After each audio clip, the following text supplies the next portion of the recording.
A plus B, C, métaphore, grammaire, W, hypothèse, oxymore, trancher le cou du tronc, couper le tronc du cou. Y et Z.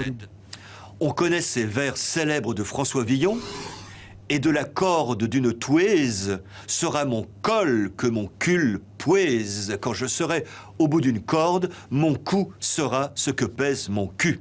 Le mot col, employé par Villon, se traduit en français moderne par cou. Or, c'est le même mot. Cette alternance phonétique a donné lieu au XVIIe siècle à une différenciation sémantique. Col vient du latin collum, c'est le terme de base, comme le montre son emploi par Villon. Cou n'est qu'une variante morphologique. Elle résulte de l'application d'un phénomène phonétique qui m'est cher. Au cours du XIIe siècle, la consonne L suivie d'une autre consonne est passée à U. Cette autre consonne pouvait être l'S du pluriel. Col plus S donne cou. Au XVIIe siècle, ces deux formes ont été senties comme distinctes et réparties sémantiquement.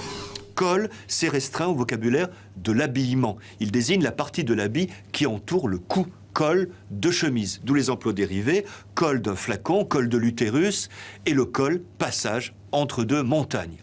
Cou a gardé son sens anatomique. Il désigne la partie du corps qui relie la tête au tronc, d'où les expressions jusqu'au cou, sauter au cou de quelqu'un, etc.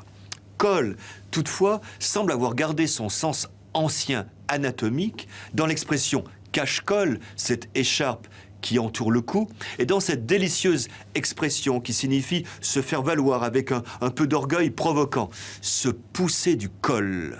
A plus B, C, Métaphore, grammaire, W, hypothèse, oxymore. Y et Z.